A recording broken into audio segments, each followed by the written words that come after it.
ค่ะสวัสดีค่ะสวัสดีแม่พันธุ์นะคะจ้าสวัสดีจ้าแอดมินน้องค่ะสวัสดีค่ะโอ้งวดที่แล้วค่ะแม่เจ็ดเก่าปูนาคให้แม่นมากเลยค่ะแม่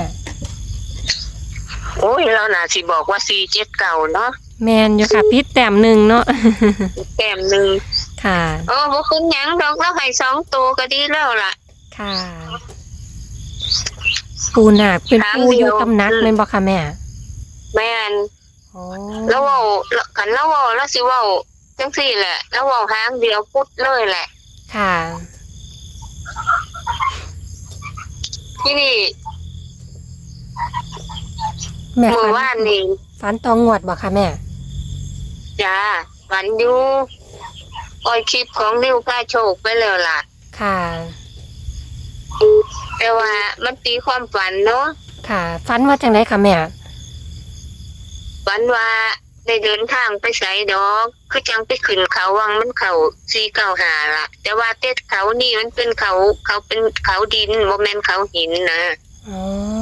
เป็นดินโน่นสูงภูเขานั่นแหละแต่ว่าเป็นดินค่ะไปเห็นเขาได้ที่ได้ทางเขาว่าเขาเป็นญาติทั้งแม่ตระกูลคุสิตานี่แหละเป็นวางซีมีลูกสาวอยู่4 คนเลี้ยงม้าเลี้ยงงัวพอดีย่างไปเพิ่นว่าไปจับได้หลายอยู่ที่เพิ่นได้200กว่าไร่เพิ่นว่าได้200ไร่หม่องสูงเพิ่นก็ปลูกข้าวโพดหม่องต่ำเฮ็ดนาเพิ่นว่าจังซี่ ค่ะโอ้แกก็เลยว่าอู้จังแม่นหังนี่เนาะบ่อึดบ่อยากในความฝันก็ไปสะออนที่เขาดีลมลื่นแบบมีคลองน้ำผ่านน้ำใสๆ อดนะว่าคุยกันเพิ่นว่าให้มาให้อยู่น้ำเพิ่นหนิคันอยากได้ก็มาอยู่มาเอาที่สิแบ่งให้เพิ่นว่าอุ้ยก็เว้านำอันนั่นก็เว้าแบบภาษาลาวนี่แหละว่าอู้ข่อยมาบ่ได้ดอกหน้าข่อยก็มีลูกข่อยก็มีข่อยมาแล้วไผสิอยู่นำลูกว่าซั่นน่ะคันอยู่นั้นแม่คือสิไข้แหละตื่นขึ้นน่ะอืมก็พอดีบ่ได้อยู่ย่างออกมามาเพิ่นเลี้ยงไว้เพิ่นว่าเจ้าสิเมื่อแล้วบ่เจ้าสิเมื่อเดี๋ยวข่อยสิพาย่างนี่ออกไปปองนี่เพิ่นว่าย่างแป๊บเดียวก็ฮอดดอกเพิ่นว่าไปฮอดหม่อง3 แยกนั่นวันนี้งัวเพิ่นก็ย่างออกมาส่งบัดนี้ทั้งงัวกับม้านั่นเว้าได้โอ้งัวกับม้าเว้าได้ยังไงย่างสวนกันย่างสวนกันกับรถเทศบาลมาเก็บขยะอีกบัดนี้ได้รายละเอียดน่ะ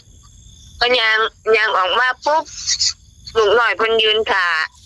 ก็หับอยู่หม่อง3 แยกนั่นน่ะค่ะ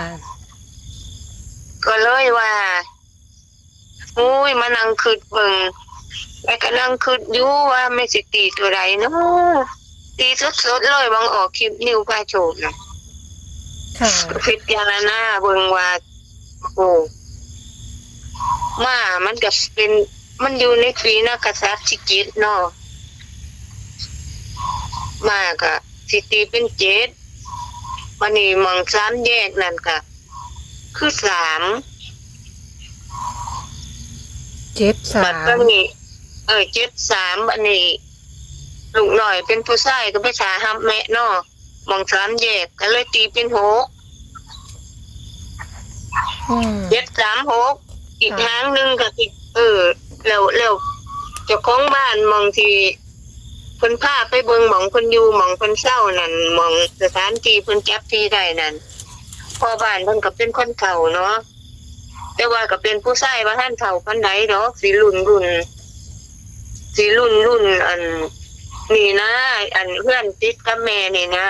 คนอ้วนๆเพื่อนติดกับแม่นะรุ่นนั่นแหละแต่ว่าผมเพิ่นงอกลูกสาวเพิ่นมี4 คนวันนี้แม่ก็สิตีอีกหางนึงก็คือ436436 736หรือว่า736หรือว่า1634ก็ได้คันตีกลับเอานะแต่ว่าแม่มักตัวใดหลายกว่ากันค่ะ436หรือ634 634634เนาะจ้ะ2 ตัวนั่นตัวนี้ฝันเมื่อคืนนี่ปู่นาคเพิ่นว่า เอา0906แล้วก็เอา16นำแน่เด้อเอา1ไว้นำแน่เพิ่นว่า 09 ได้ยินเสียงก็บ่16 กับ16 09 06กับ16บอกค่ะแม่ 0609แล้วก็อันใดตัวหนึงแม่ตีให้ 16 70 70 แม่มีตัว16นี่แม่วันเมื่อคืนว่าวันพระเรามักมาบอกวันพระน้องแล้วว่ากันเอา0609แล้วก็เอา16นำแน่เด้อเพิ่นว่า อ๋อค่ะ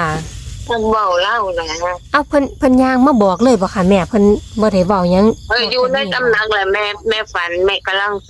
ลือฝันประมาณ5 ทุ่ม 6 ทุ่มนอนก็คือจังว่านอนแมวก็หลายก็ควรเนาะ ค่ะ ก็คือจังฝันก็คือจังบ่ฝันนี่ล่ะแล้วเว้าแค่นั้นล่ะว่าคันเอา0906แล้วก็เอา16นำแน่เด้อระวังสิ อ๋อเพิ่นก็บ่เว้าอย่างอื่นเลยบ่ค่ะแม่เพิ่นบอกแค่เลขแล้ว บ่เราสิเว้าแบบนี้แหละเราสิเว้าสั้นๆแบบนี้เลย ค่ะ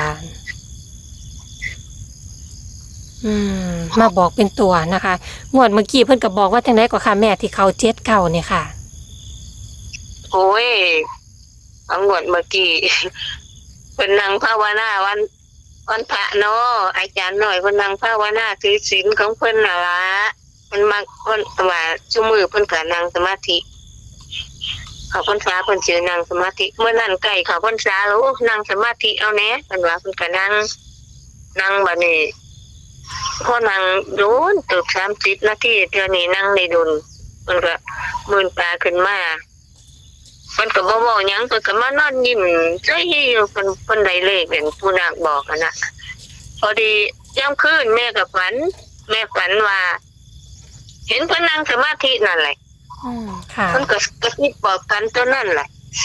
475ปัดนี้แม่ย่างเข้าประตูบ้านไปแม่ก็เลยว่าเห็นเพิ่นกระซิบกระซาบกันแม่ก็เลยว่าอุ้ยได้ยินเด้อว่า475ก็เลยว่ามีตัวอื่นแน่บ่3ตัวตรงกับ2ตัวก็ยังดีแม่ก็ในความฝันน่ะถามว่ามีตัวอื่นแน่บ่มันสิมีอยู่อีกตัวหนึ่ง279เด้อเราเอาแค่นี้แล้วเราก็บ่ปากต่อเลยน่ะ ค่ะ แต่แทนที่สิบอกว่า479เนาะ เนาะค่ะแม่ทอดได้3ตัวตรงๆนะคะ ก็ได้3ตัวตรงแน่บัดนี้สิจำไว้คันเพิ่นบอกลูกน้อยตัวใดต้องจับเอาตัวหน้ามาใส่นี่ลุงน้อยบ่ทันได้ฝันนั่นคือเขาฝันคือหยังก็บ่จักเพราะท่านได้ถามกัน อ๋อค่ะแม่เพิ่นเป็นอันลักษณะจังได๋ค่ะแม่อันในความฝันปูนาคนี่ค่ะ ผู้นางแล้วสิรูปร่างงามเด้แอดน้องเคยเห็นรูปร่างทันเวชสุวรรณบ่ ค่ะ ลักษณะเราสิจังซั่นแต่เราสิขาว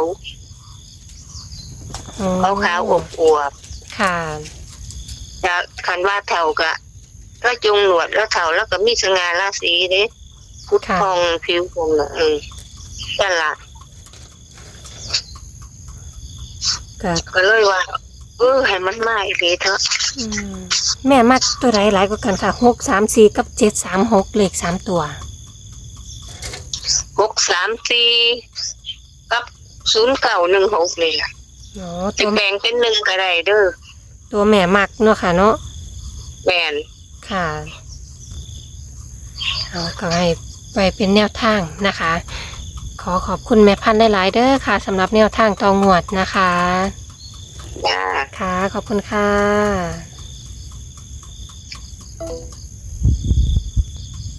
ค่ะเป็นแนวทางของแม่พันธุ์นะคะ เป็นเพียงแนวทางเท่านั้น